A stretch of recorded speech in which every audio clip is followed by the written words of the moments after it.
Novembre, c'est le mois sans tabac. Alors profitons-en pour nous débarrasser de ce poison inutile qui nous enfume. Je m'y engage pour ma part. Et vous ? Bienvenue dans Contradiction, le podcast pour les gens qui se donnent du mal pour aller bien.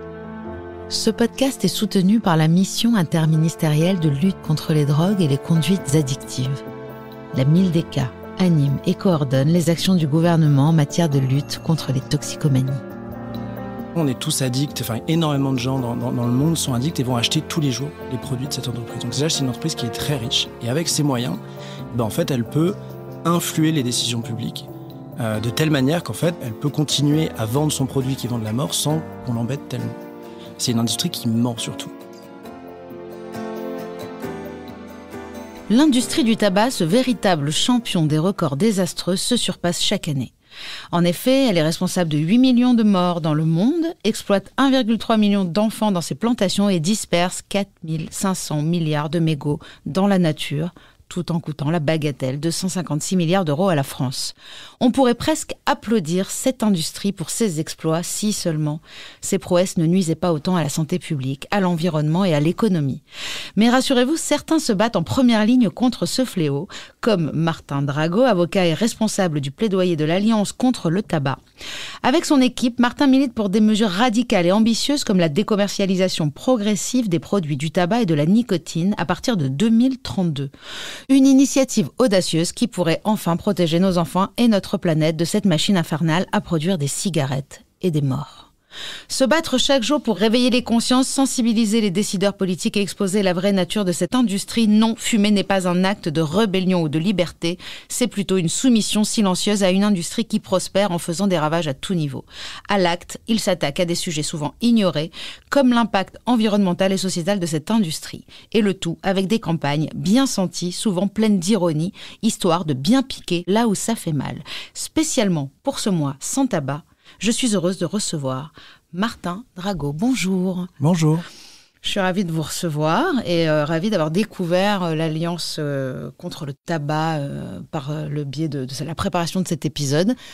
Parce qu'on se demande d'où viennent ces campagnes, qui ose se manifester face à un géant tel que l'industrie du tabac. Et donc, c'est vous. Donc, merci d'être là. En partie avec toute l'équipe, mais ouais. Je commence toujours par poser cette question à mes invités qui est leur définition de l'addiction. Ouais, bon alors moi, je pense que en tout cas en ce qui concerne le tabac, c'est sûr que on le voit, c'est la dépendance. C'est la dépendance qu'on contrôle plus à une substance en ce qui me concerne le tabac. Moi, ce que je trouve intéressant dans le sujet qu'on porte, c'est qu'il y a cette dépendance qu'on contrôle pas, mais il y a un tiers aussi qui anime cette dépendance et en fait qui la nourrit. Et ça, je trouve ça hyper important et hyper intéressant dans le métier qu'on fait, dans la cause qu'on défend. C'est que c'est pas juste la relation d'une personne par rapport à une substance, ici la nicotine, mais il y a une industrie derrière et qui la nourrit en fait. Et du coup, je trouve qu'aussi ça nous aide à aborder la question d'une façon totalement différente, en arrêtant la culpabilisation de la personne qui fume et en voyant que derrière, en fait, il y a vraiment une industrie. Ça veut dire des gens qui sont payés pour vous rendre addict, quoi. Je ne sais pas si ça répond beaucoup à la définition, mais moi, en tout cas, il y a toujours ce truc-là qui vient de bien voir que derrière, on n'est pas tout seul et que malheureusement, il y a toujours une industrie, en tout cas là, c'est l'industrie du tabac, qui est derrière et qui se nourrit aussi de cette addiction. Oui, c'est différent de nombre d'addictions qu'on voit ici dans ce podcast, où c'est vrai que c'est un rapport entre un produit et un individu. Pour l'alcool, c'est aussi souvent le même cas que pour le tabac. Et il y a aussi cette fameuse... on a vu ça sur les séries et l'addiction à des contenus numériques, les captologues qui sont payés pour rendre addicts les gens à des contenus, à des plateformes, à des... comment on appelle ça, les applications qui sont tout à fait ludiques et qui rendent addicts, quoi. Donc c'est pas la même chose d'avoir quelqu'un en face. C'est vrai. Avec la spécificité du tabac, c'est qu'on a une entreprise qui est... monopolistique. En fait, on n'a que 4 entreprises dans le monde qui ont quasiment l'entièreté du marché. Par rapport au vin, on va avoir... Il y a énormément de producteurs de vin, évidemment, par rapport peut-être à d'autres addictions comme à celle de l'écran où c'est multiple, très diffus. Là, on a 4 entreprises. British American Tobacco, Philip Morris, Japan International et la CETA, Imperial Tobacco. Et ces 4 entreprises, elles font des chiffres d'affaires à des milliards et c'est très, très concentré, quoi. Et du coup, c'est vraiment aussi la spécificité, c'est qu'on a... 4 entreprises qui dirigent le marché de l'addiction au tabac en France. En tout cas, en France et dans le monde, bien sûr. Oui, c'est vrai, c'est différent quand même. Alors, vous êtes avocat de formation. Et donc, qu'est-ce qui vous a poussé justement à vous engager dans la lutte contre l'industrie du tabac ? Est-ce que déjà, il y avait un lien particulier entre vous et la cigarette ? Jamais fumé. Merveilleux. Ouais, je sais pas pourquoi, ma mère m'avait inscrit dans le cerveau que je n'avais pas fumé, et du coup, ça a marché jusqu'au bout. Enfin, en tout cas, jusqu'à là. Donc non, j'ai pas de lien particulier. Après, j'ai perdu, comme beaucoup d'entre nous, j'imagine, des gens à cause du tabac et des cancers que ça peut causer. Et non, moi, oui, alors avant, je faisais un truc qui n'avait rien à voir. J'étais avocat en droit des affaires, droit de la concurrence. J'aidais les grosses entreprises, justement, plutôt à s'entendre sur les prix et à les défendre devant les juridictions de commerce. Et puis, non, moi, c'est un manque de sens du travail que je faisais avant tout, quoi. Parce que c'était la déprime de faire ça. Et du coup, je comprenais plus du tout ce que je faisais ou quel rôle je pouvais avoir, moi, dans la société.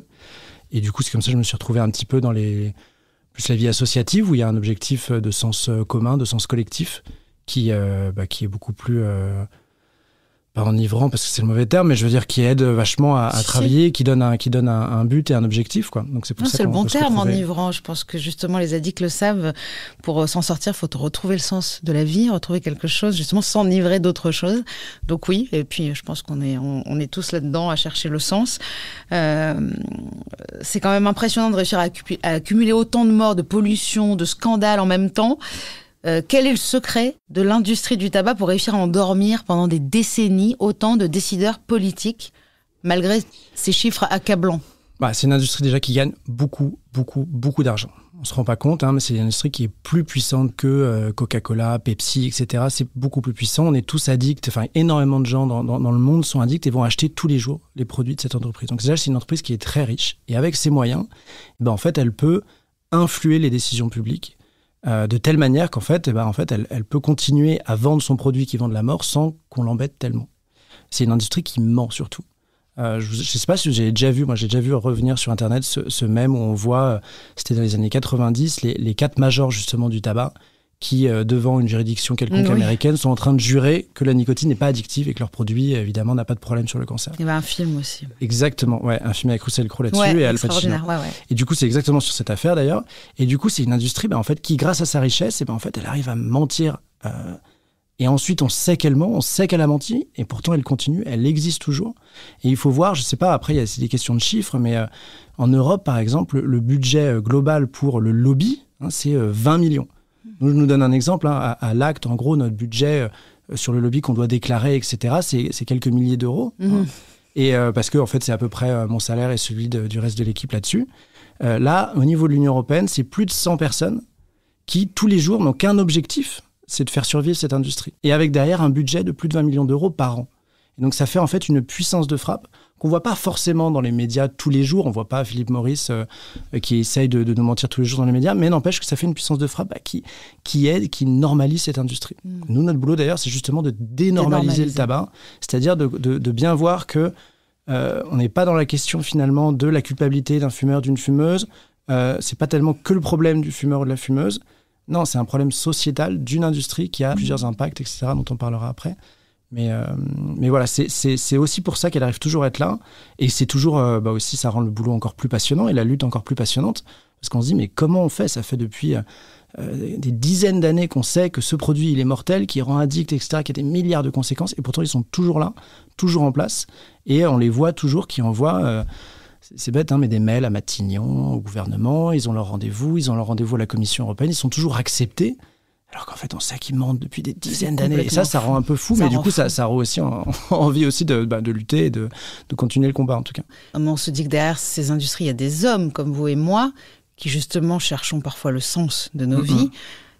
Quel sens ils donnent à leurs actions, c'est complètement fou d'imaginer ces gens-là défendre la mort, mais peut-être en pensant, en se justifiant eux-mêmes, d'être dans un déni, je pense, parce qu'on peut pas faire ça sans être dans le déni. Ils sont très bien payés.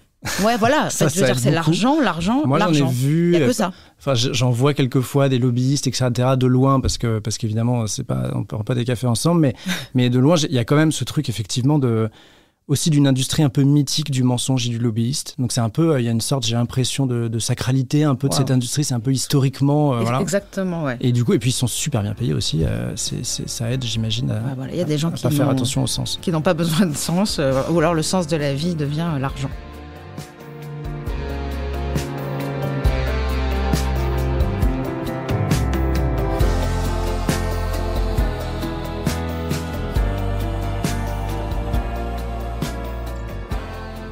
Quels sont les plus grands défis en fait, que vous rencontrez au quotidien, justement dans votre rôle de plaidoyer pour réduire l'activité des produits du tabac, et comment est-ce que vous concevez vos campagnes ? Ouais. Bon, le plus grand défi, c'est cette dénormalisation, c'est-à-dire de faire comprendre que le tabac, c'est un enjeu de société, que ça a des impacts, oui, évidemment, sur la santé, on le sait, mais c'est aussi des impacts sur l'environnement, ça a aussi des impacts sur l'économie, ça a aussi des impacts... Il y a énormément d'impacts, l'industrie du tabac, et on a tendance à l'oublier un petit peu. Donc ça, c'est le défi, c'est à chaque fois de rappeler que la cigarette, c'est pas juste la cigarette, mais il y a tout un truc derrière, quoi. C'est ça. Et tout un contexte. Et les défis, c'est d'avoir du mal. Moi, mon travail normal, typiquement, c'est d'essayer de voir des gens du Parlement français ou du Parlement européen et des gens du gouvernement pour leur dire, voilà comment on peut faire pour continuer à lutter contre le tabagisme, qui concerne toujours à peu près 25% des gens en France aujourd'hui. C'est énorme quand même, qui fument quotidiennement. Ah ouais, toujours. Ouais, 23, entre les 18 et 75 ans. Donc c'est énorme. Et le défi, c'est de voir que on n'est pas reçu. Alors, on a des bonnes relations, hein, je sais pas, le ministère de la Santé, on les voit, etc. Mais le ministère de l'Économie, des comptes publics, qui, eux, on sait, sont très liés à l'industrie du tabac, qui sont liés aussi aux buralistes, qui sont les seuls qui ont le droit de vendre du tabac en France, c'est beaucoup plus compliqué d'avoir des rendez-vous. Et de l'autre côté, on voit que les buralistes ou l'industrie du tabac, elle arrive à avoir un rendez-vous. C'est totalement fou. Et du coup, un exemple hyper concret, par exemple, c'est nous, quand on va voir, je sais pas, par exemple, un conseiller parlementaire auprès du Premier ministre, nous, on envoie un mail avec des notes, etc., pour essayer de faire comprendre, je ne sais pas, une fois à 2 fois par mois maximum. Et en fait, nous, il nous a montré, parce qu'il était plus... toutes les semaines, il a des mails de l'industrie, mais ce n'est pas que de l'industrie. Vous allez avoir Philip Morris, vous allez avoir le cabinet de conseil de Philip Morris, vous allez avoir une institut économique qui, en fait, est financé par Philip Morris. Donc, ça fait une multitude d'acteurs qui envoient et qui comme ça, propagent un espèce de discours pro-industrie. Et nous, à côté, en plaidoyer, on est... avec d'autres associations, notamment CNCT et DNF avec lesquelles on travaille, je sais pas, en tout sur le plaidoyer français, on doit être 3-4 maximum. Au niveau européen, il doit y avoir une dizaine de personnes. Mais en fait, en face, l'industrie est là. Rien qu'en France, c'est 25 personnes. Donc ça veut dire qu'à chaque fois, c'est 20 fois notre travail à nous. Je sais pas si je suis très clair. Ouais, très clair. Vous vous découragez pas, en fait. Je veux dire, vous arrivez à... Non, parce qu'il y a le côté David contre Goliath qui, justement, rend le truc toujours important et bien. Ouais. Et puis, il y a ce côté aussi de... nous, le générationnel, de fait de porter des luttes sur l'environnement, sur la société, sur l'égalité des gens, etc. Et du coup, on sent aussi que on fait partie de cette lutte-là aussi avec l'industrie du tabac, et ça encourage, justement. En pensant David contre Goliath, là, je pensais à, par exemple... Ça arrive que, j'avais pas pensé poser cette question, mais ça arrive qu'il y ait des procès de gens qui meurent, de gens qui sont atteints de maladies dues au tabac, qui attaquent les industries, qui ont gagné. Il y a de la jurisprudence. C'est beaucoup plus anglo-saxon. Ah ouais. Ça va vachement se faire au Canada ou aux États-Unis. On va avoir beaucoup plus le phénomène de class action, c'est-à-dire beaucoup de gens qui se réunissent pour attaquer l'industrie du tabac. Oui, voilà, comme dans les films, Erin Brockovich, tout ça, on a envie, quoi. Ouais. En France, beaucoup moins, parce que c'est beaucoup plus compliqué de monter des actions de groupe et des class action. Donc, c'est pas tellement aussi la culture, on va dire, européenne ou française. Oui. Par contre, il y a des procès qui sont faits contre l'industrie, mais ça va plus être de faire respecter la loi sur la publicité ou peut-être la teneur dans les ingrédients de la cigarette ou des produits. Mais on va pas effectivement avoir ce côté Erin Brockovich qui est assez pourrait être intéressant. Mais aux États-Unis, il y en a beaucoup. Ça va peut-être venir. Est-ce que la vente du tabac, enfin des cigarettes aux mineurs, elle est difficile à faire appliquer? Est-ce que les jeunes arrivent à se procurer des cigarettes encore toujours facilement? Et j'ai l'impression que moi, j'ai jamais été dans un tabac parce que je suis une grande fumeuse. J'ai été une grande fumeuse. J'ai arrêté pendant 1 an et demi. Je suis toujours obligée de parler de moi, c'est important. Et donc, on va en parler après. Mais cet été, comme moi, en plus, je ne bois pas, donc ma vie est quand même compliquée. Je suis obligée de faire attention à beaucoup de choses en tant qu'addict. Et donc, en vacances, comme ça, j'ai acheté les espèces de puffs d'adolescents. Là, je me suis fait insulter par mon fils d'ailleurs.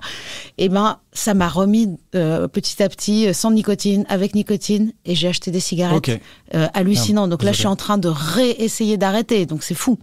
Et je me rends compte que j'ai jamais vu quelqu'un demander l'âge à personne dans un tabac, non ? Ouais, alors là, nous, on va dire que le tabac et les jeunes, c'est le nœud du problème. Parce que finalement, une fois que vous commencez à fumer votre première cigarette, vers 15-16 ans, en gros, selon les chiffres à peu près, en fait, c'est là où vous serez addict et c'est là où vous continuerez. Si vous fumez pas avant 18 ans, on dit qu'il y a énormément de chances pour que vous soyez pas un fumeur ou une fumeuse après. Donc en fait, le nœud du problème, c'est commencer à fumer. C'est là qu'est le combat principal, quoi. Et là-dessus, malheureusement, on voit que les jeunes, ils ont toujours accès au tabac. Alors qu'en France, il faut le rappeler, c'est interdit. Vous pouvez pas acheter de tabac, vous pouvez pas acheter de produits de la nicotine, c'est-à-dire des puffs, vapes, etc. Normalement, non, mais ils continuent à le faire. C'est sûr que nous, on voit... Et on le dit, la responsabilité, elle est sur les gens qui vendent du tabac, et c'est-à-dire les buralistes. Et il y a des actions qui sont faites et des études qui sont faites par des associations de l'acte, notamment le CNCT dont je parlais tout à l'heure, qui va faire par exemple des études avec des clients mystères qui vont arriver avec un institut de sondage et un jeune, etc. Et là, leurs études, eux, c'est qu'ils ont encore 3/4 des buralistes en France. Les buralistes, il y en a 25 000 à peu près en France, qui continuent de vendre des produits à des mineurs. Donc sur les 3/4, c'est quand même gigantesque. C'est-à-dire que vous pouvez aller dans un bureau de tabac... vous avez 3/4 de chance, même si vous avez 16-14 ans, qu'on vous donne cette cigarette. Et donc l'accès aux mineurs, il est là.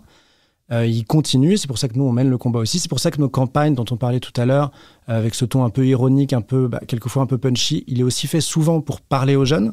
On va souvent ensuite dériver la campagne sur les réseaux sociaux type TikTok, Snapchat, etc. pour justement essayer de montrer aux jeunes toute l'industrie derrière et que qu'il faut pas fumer, quoi, de manière très simple. Ils sont sensibles à l'écologie, les jeunes, quand même. Et en plus, il y a ce côté hypersensible. C'est pour ça qu'on insiste vachement, que nous, ça nous parle aussi, évidemment. Franchement, quand vous voyez les chiffres de l'environnement, on en parlera peut-être après, mais c'est vraiment une industrie qu'on oublie un peu. On a tendance à se concentrer sur Total et le pétrole, mais il y a aussi l'industrie du tabac. Et du coup, pour revenir à votre question, on voit quand même, par contre, que la prévalence chez les jeunes, elle baisse. C'est-à-dire que la prévalence chez les adultes, c'est un plateau qui descend, mais on est quand même toujours une prévalence assez forte, une prévalence tabagique. Par contre, chez les jeunes, ça descend et ça descend même fortement.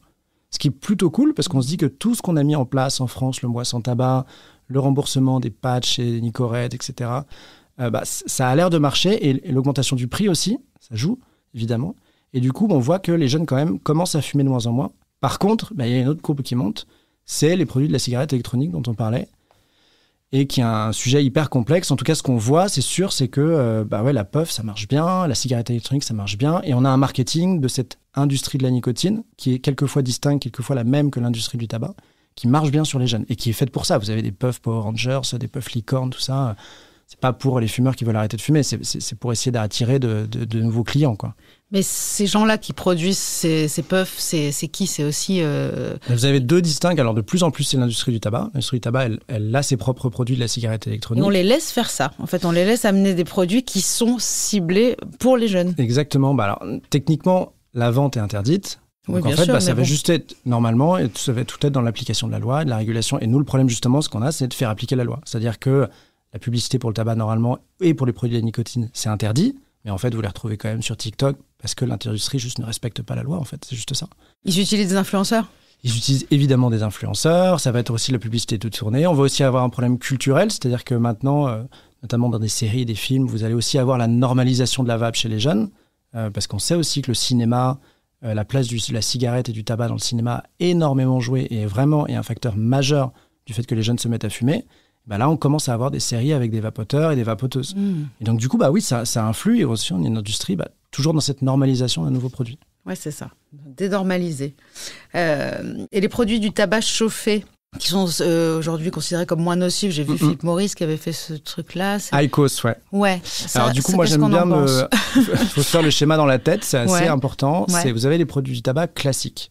La cigarette, la chicha, le tabac à rouler, etc. Ouais. Et là, c'est vrai qu'il y a un nouveau produit du tabac, qui s'appelle le tabac à chauffer. Alors, aujourd'hui, en France, c'est surtout Philippe Maurice, qui s'appelle IQOS. Et en gros, ça ressemble un peu à une cigarette électronique. Sauf que c'est pas un liquide ou une capsule de liquide nicotinique que vous mettez, c'est une petite cigarette, en fait. Et tout le discours marketing de l'industrie, c'est de dire que le tabac n'est pas brûlé, mais juste chauffé ou toasté. Et que ça serait, et là, je mets évidemment des énormes guillemets, parce que c'est le discours de l'industrie, du coup, beaucoup moins dangereux pour la santé. Or, aujourd'hui, on n'a aucune étude, évidemment, qui le prouve. Au contraire, on a plutôt des études qui prouvent que c'est, si ce n'est au moins dangereux, en tout cas très dangereux. Mais là, du coup, on a l'industrie qui essaie de repartir en disant qu'il faut se mettre à l'IQOS, etc. En France, ça prend un petit peu, moins qu'au Japon, par exemple. Au Japon, où il y a Japan JTI, donc la Japan Tobacco International, qui marche très bien. Et l'IQOS est énormément utilisé au Japon. Et ça prend beaucoup.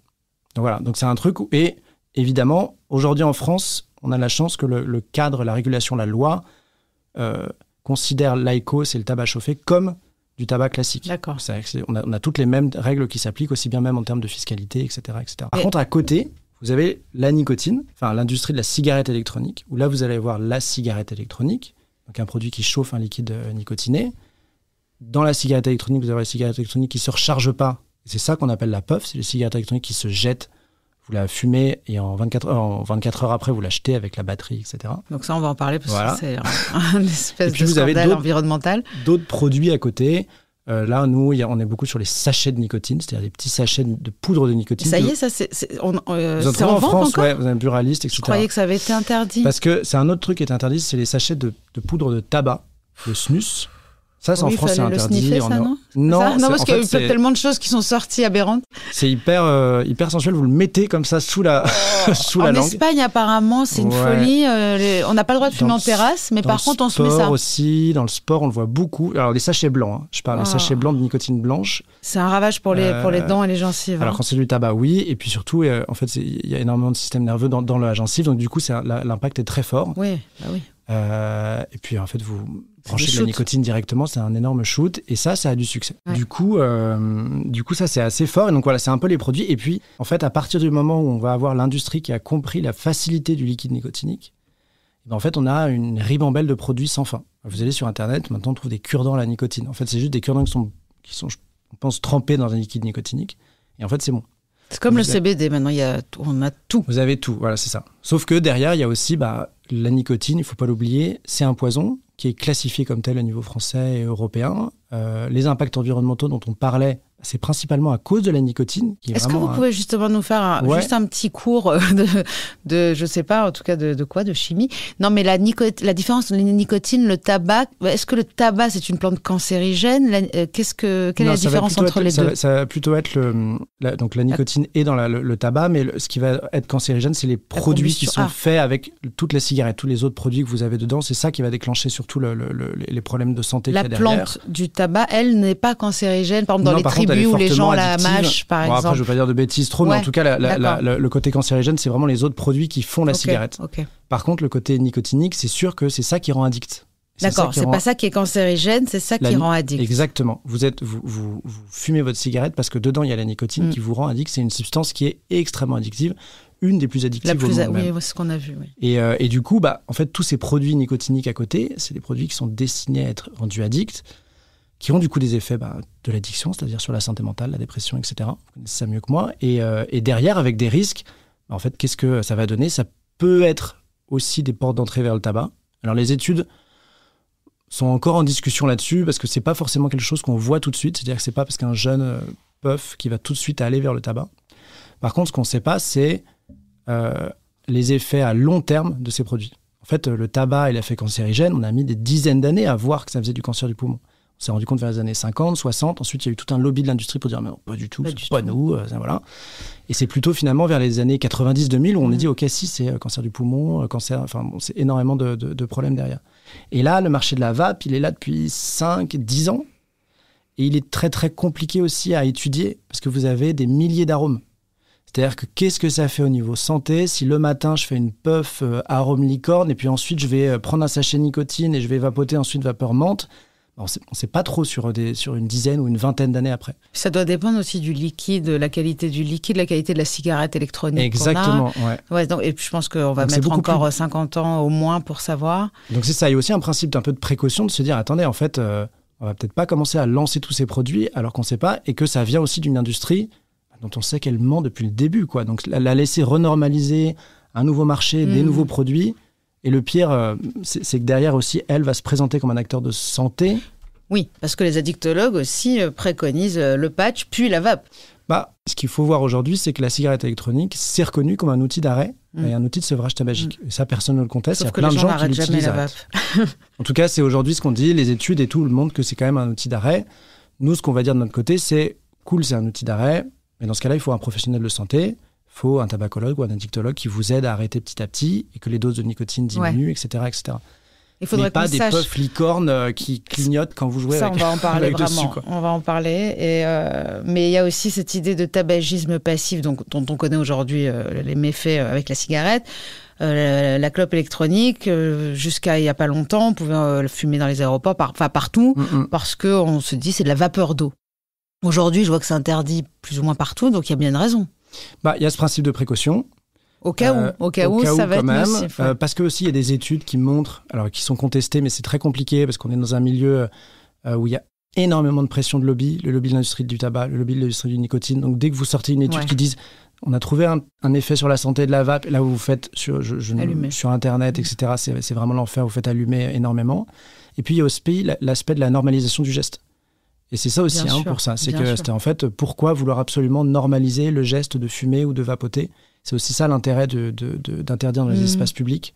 C'est vraiment toujours ce truc de dénormaliser. C'est pas normal, c'est pas usuel de vapoter de la nicotine toute la journée devant les enfants, en plus, dans l'espace public. Il y a beaucoup d'enfants, moi je vois en tout cas à la sortie du collège de mon fils, beaucoup de puffs. Hein.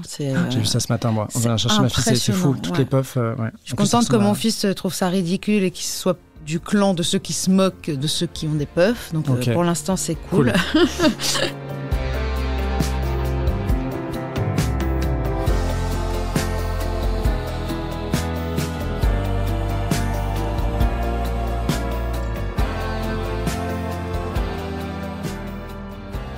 Pourquoi la décommercialisation des produits du tabac à partir de 2032 est la mesure clé de votre stratégie? Est-ce que vous pensez vraiment déjà que c'est possible, hein? Est-ce que c'est pas trop audacieux? Est-ce que surtout les cigarettiers, ils vont pas trouver encore une autre astuce pour nous faire croire que fumer c'est bon pour la santé ou je ne sais quoi. Clair. Non mais je veux dire, vous y croyez vraiment? Faut se rappeler que pendant le Covid, il y a toute une étude dont avait joué l'industrie du tabac qui disait que fumer, ça aidait à annuler les effets du Covid. Ça avait été il y a eu ça. Donc il y a vraiment eu cette fake news. C'était une fake news évidemment. Bien sûr. Mais que fumer est bon pour la santé. Bref, non, sur la décommercialisation. Alors du coup, pour bien comprendre la mesure, parce que c'est pas loin, c'est 2032. En fait, ce qui se passe, c'est que aussi bien en France qu'en Union européenne, les gouvernements, normalement, se sont entendus sur une génération sans tabac en 2032. C'est-à-dire, ça veut dire que moins de 5% de la nouvelle génération fume. Sachant qu'aujourd'hui, je vous l'ai dit, chez les 18-75 ans, on est à 25%. Donc, il y a un moment, il va falloir faire baisser la courbe énormément, qui commence à baisser chez les jeunes, mais il va falloir aller encore plus fort.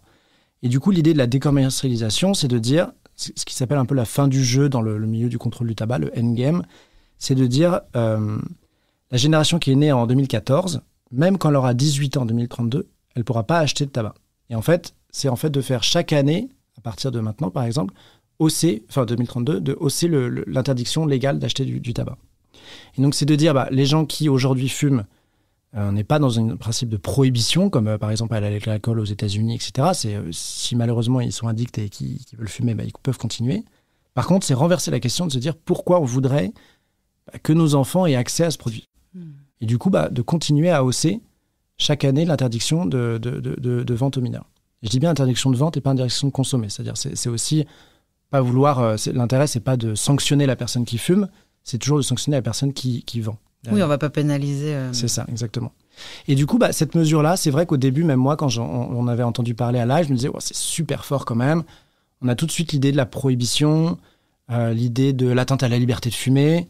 Mais en fait, c'est des idées qui sont inculquées par l'industrie. Il n'y a pas de liberté dans l'addiction, évidemment. Et puis, c'est une idée qui se fait petit à petit sa place. C'est de manière assez rapide, même en 3 ans. Nous, on a vraiment vu une différence. La Nouvelle-Zélande, qui avait un gouvernement plutôt à gauche, avait commencé à l'adopter. Puis, un gouvernement plutôt à droite qui est passé et qui a annulé la mesure. Mais bon, quand même, ça a été voté au Parlement, ça avait été intéressant. Et au Royaume-Uni, on le voit, c'est dans les projets du nouveau Premier ministre britannique, de faire enfin adopter ce truc-là. Donc en fait, c'était un truc qui, il y a 5 ans, tout le monde nous disait, mais non, ça arrivera jamais. Et là, ça se normalise énormément quand même. Ah, c'est cool. Après, à voir si ça va arriver, à voir si c'est faisable. Et puis, il faut aussi qu'en France, on ait un gouvernement qui suive sur ces questions-là. Complètement. Mais je pense que c'est sûr que j'imagine que dans quelques années, peut-être les enfants n'auront plus jamais accès à ça et ça sera plus le problème majeur. Mais bon, il y en aura sûrement d'autres. Non, mais c'est vrai, on découvre les effets délétères des produits souvent bien plus tard. Bien sûr, ouais. Bon, déjà, dans la nourriture, on est bien. Les écrans, voilà, on a tout ce qu'il faut. Donc, si on pouvait se libérer au moins de la cigarette, surtout donc, qui a un impact environnemental extrêmement coûteux, 4 500 milliards de mégots dans la nature chaque année. Donc, en plus, les fumeurs, en plus de se faire du mal, polluent. Ouais, alors attention, du coup, nous, on va retourner à la question. Oui, attention, c'est vous voulez pas... Ouais, bien sûr. Bon, après, je pense qu'aussi les fumeurs ont pris des mauvaises habitudes aussi. C'est tout l'intérêt Du coup, on avait fait une campagne là-dessus et c'était dans nos recherches, ça avait été hyper intéressant. L'idée, ça avait été de dire qu'en fait, ces cigarettes qui, effectivement... Donc, il y a le filtre en plastique, qui est un plastique fait de microplastique hyper nocif. Il y a la nicotine qui est dans la cigarette, dans la feuille de tabac, qui, elle, est extrêmement toxique. Et d'ailleurs, ça range le mégot. Le mégot est considéré comme un produit hautement toxique à cause de la nicotine qui est dedans. D'accord ? Et puis, tous les autres produits, évidemment, qui sont dégueulasses dans la cigarette. En fait, nous, on appelait ça, et ça l'est, une bombe écotoxique, qui est produit dès le départ. Et non, en fait, l'idée, c'est de dire, l'industrie, elle produit cette bombe écotoxique, et puis ensuite, en fait, elle la lâche dans la nature. Et en fait, même le fumeur ou la fumeuse qui ne jetterait pas son mégot, comme on peut le voir dans la rue ou dans la nature, etc., même s'il le jetait bien, en fait, nous, dans les recherches qu'on a fait, c'est pas tellement traitable, ce truc. C'est pas recyclable. Ouais. C'est pas recyclable. Alors, il y en a qui font des meubles, on a même vu qu'ils faisaient des papiers peints en mégot, c'est niveau de toxicité hyper dangereux et tout, mais bon. Du coup, comment tapisser sa maison en ancien mégot d'un produit toxique. Mais du coup, voilà, et ce qu'on dit, c'est que même si vous fumez, attention, je mets des gros guillemets, bien, et que vous jetez bien votre mégot, en fait, derrière, le mal et l'impact environnemental, il est fait. Parce que le mégot, en fait, soit il va être brûlé, et dans ce cas, les inhalations qui vont être produites, en fait, sont hyper négatives, soit ça va juste être remis dans du remblai, du goudron, etc., et ça n'annule pas. Donc, en fait, ce produit construit à la base par l'industrie, la responsabilité, elle est bien sur l'industrie. Sachant que elle, tout son sujet, parce qu'elle est aussi impliquée dans ces histoires de déchets, de gestion des déchets, ça va justement être de remettre la responsabilité sur le fumeur ou la fumeuse. Ah ouais, bien sûr. Donc là, les campagnes, parce qu'elle fait des campagnes dans le cadre d'un accord avec le gouvernement sur l'impact des mégots, ça va justement être de dire, attention, oui. Faut bien jeter son mégot. Oui, il y avait une pub avec un chewing-gum, Exactement, c'est hyper facile. Oui, si on regarde la poubelle, elle est à 2 mètres, ouais. Sans dire derrière que, en fait, il n'y a pas d'études sur comment on fait pour gérer ce truc, quoi. Donc, c'est un peu comme les batteries lithium en général même des voitures électriques ou même de la puff. Donc aujourd'hui, pour l'environnement, le moins grave, on va dire, pour un fumeur qui ne veut pas arrêter, c'est d'avoir une cigarette électronique. Ah, je vais pas me lancer là-dedans, moi. Non, mais je veux dire, parce qu'on a envie que les gens puissent aussi arrêter. Et souvent, dans les addictions, on change d'addiction pour aller vers les de moins en moins graves. Ça marche souvent comme ça. Moi, j'ai vu beaucoup d'addicts qui fumaient, qui prenaient tout et qui fumaient, qui ont arrêté tout et après ils ont arrêté la cigarette. Bon, la cigarette, c'est la dernière soupape. Bien sûr. Ouais. Qu'est-ce qu'on peut faire pour essayer d'être un bon citoyen aussi et pas engraisser trop l'industrie du... Ouais, moi j'aurais du mal à avoir un autre message que fumer mieux. Mais après, si, pourquoi pas la cigarette électronique, mais encore une fois, comme on l'a dit, avec un accompagnement. Parce qu'il faut faire très attention pour arrêter avec l'objectif d'arrêter derrière. Ça, c'est hyper important. Et puis, il ne faut pas oublier derrière aussi qu'il y a tous les substituts nicotiniques, tous les patchs. Tout ça, c'est remboursé à 100%. C'est aussi des choses qui ont été des victoires des précédentes assauts et des gens qui ont lutté contre le tabagisme. C'est aujourd'hui totalement remboursé. Donc, c'est aussi une aide qui est hyper importante à avoir. Et le problème aussi de la cigarette électronique, c'est qu'il y a aussi un impact très, très fort. C'est-à-dire que si je prends la puff, déjà, c'est l'enfer. C'est-à-dire que vous avez une cigarette électronique que vous jetez par jour. C'est vraiment un non-sens écologique total.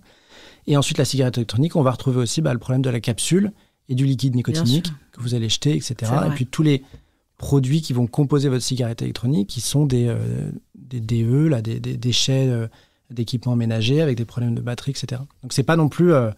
la solution parfaite. Non, il n'y a pas. Mais est-ce qu'on va interdire les puffs ? Est-ce que c'est un de vos combats ? Ouais, les puffs, donc il faut bien voir que ce qui s'appelle les puffs, c'est les cigarettes électroniques jetables. Oui. Donc c'est le truc qui n'est pas rechargeable, en fait. Que vous donc vous êtes obligé de l'acheter après l'avoir consommé. Bon, ça a été lancé sur le marché, ça existait un peu avant, c'est revenu il y a 2-3 ans, ça a eu un succès assez fulgurant, on le voit même en pratique devant les collèges et les lycées et tout. Parce qu'elles sont ludiques, en plus il y a des lumières qui s'allument, exactement. Il y a les c'est goûts, prêt à l'emploi aussi. les goûts. C'est-à-dire que vous n'avez pas un peu la technicité de la cigarette électronique, remettre le liquide, acheter chez un machin. En fait, vous pouvez même l'acheter en supermarché, vous pouvez le consommer directement et ensuite le jeter. Il y a pas de, c'est hyper facile l'utilisation. Ce qui est fou aussi, c'est, je me rappelle quand j'étais jeune et que j'ai commencé à fumer, je me suis fait tout de suite gauler par mes parents parce qu'on sent la clope. Ces enfants-là peuvent fumer la puff sans du tout alerter les parents. Exactement. Et surtout quand en plus, si vous allez sur Internet, vous verrez que ça ressemble vachement à des effaceurs, à des stylos. C'est vachement très facilement mettable dans la trousse. Quoi. Et je pense que pour un parent qui n'est pas forcément connu sur ces questions, etc., informé sur ces questions, il va pas forcément le voir en fait. Franchement, il y en a vraiment, ça fait comme des effaceurs ou des surligneurs. Quoi. Complètement. Et donc du coup, effectivement, il y a ces puffs-là. Alors, au niveau du Parlement français, il y a eu une unanimité, il faut le souligner parce que c'est assez rare en ce moment quand même, du Parlement français, aussi bien Assemblée nationale que Sénat, pour l'interdire. Et ça a été assez rapide, en 1 an ça a été fait. Le problème, c'est qu'on attend encore des validations de l'Union européenne parce que c'est un marché qui dépend de règlements européens. Du coup, la Commission européenne, il n'y a pas longtemps, a dit d'accord, mais n'a dit qu'une partie d'accord. C'est ça qui est un peu frustrant, j'ai envie de dire, c'est qu'on est dans des technicités de la loi française, des règlements européens qui ralentissent les actions qu'on peut faire.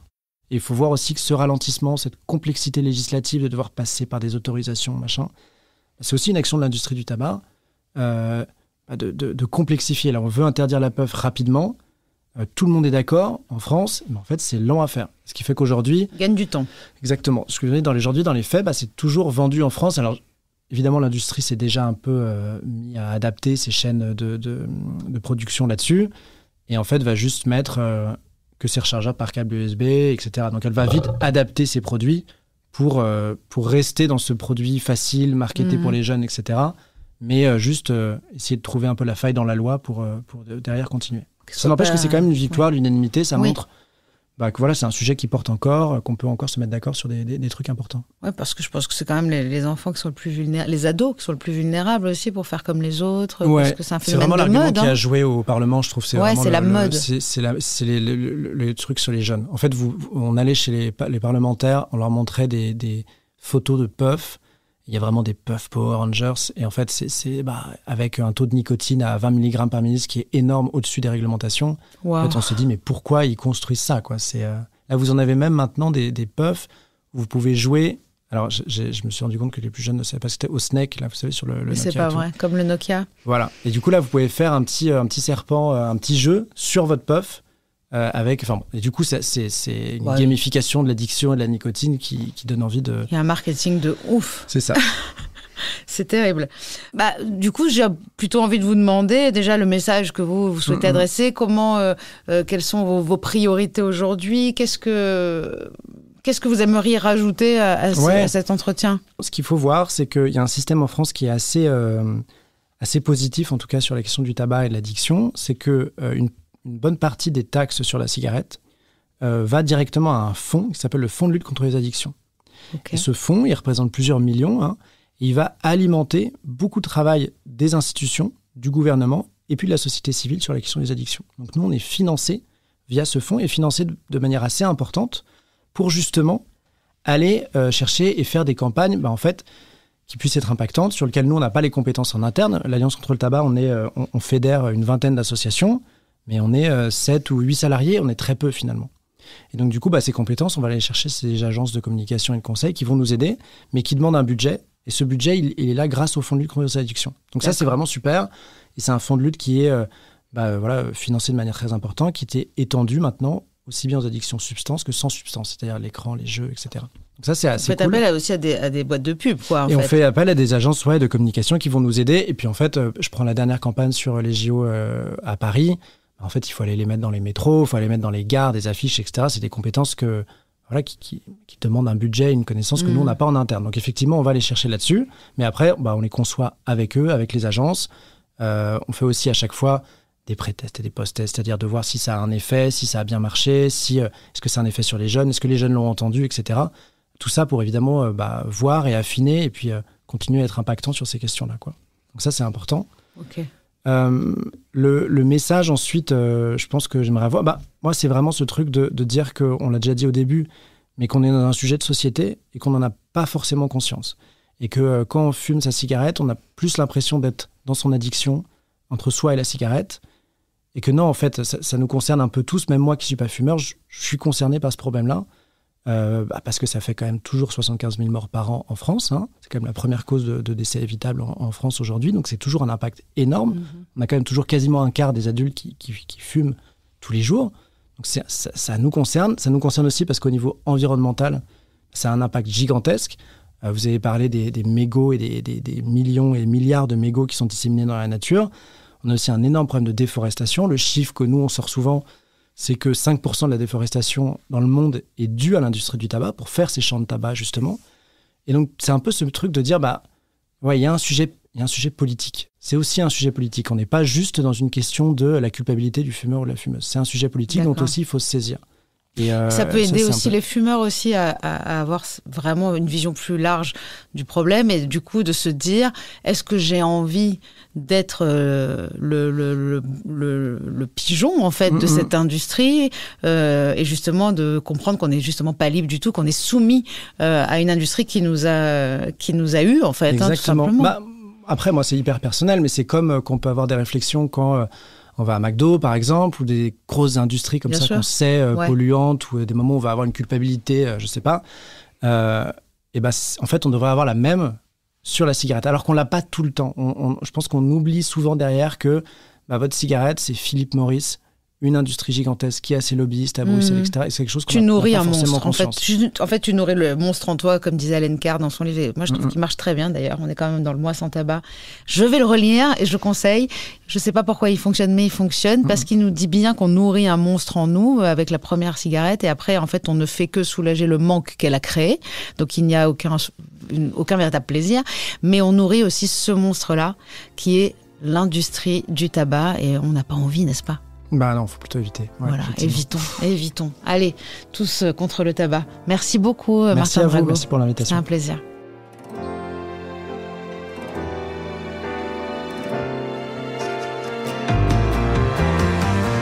Contradiction, ce n'est pas seulement un podcast, c'est aussi un livre qui s'en inspire, mais qui lui est surtout complémentaire. Alors vous y trouverez des réflexions autour de la dépendance, de ce que j'ai appris, des solutions que j'ai trouvées. Contradiction, le livre, est disponible à peu près partout aux éditions Erol. Rendez-vous dans 15 jours sur toutes les plateformes d'écoute pour un nouvel épisode. Et en attendant, retrouvez-nous sur les réseaux sociaux de Rose et de Contradiction.